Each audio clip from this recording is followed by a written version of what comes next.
សួស្តីបងប្អូននេះស្វាកំពុងបលែងគ្នាបងប្អូនបលែងគ្នានៅមុខប្រាសាទអង្គរវត្តណាបងប្អូននេះ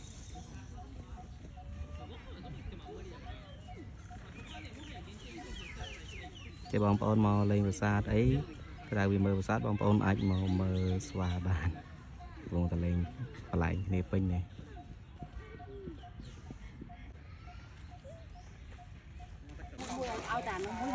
ស្វាមកដើមមកជូពីពលរដ្ឋខ្មែរយើងមកលេងប្រាសាទពីអ្នកទេសចរ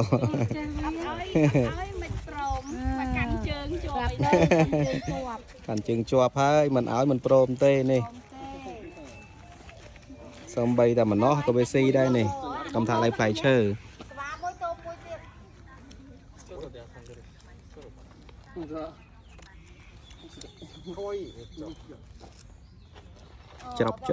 ច្របឆ្ងាញ់គេ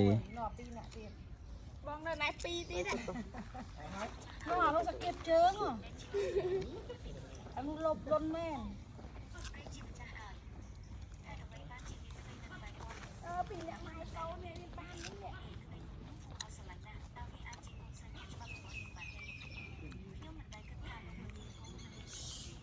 នេះ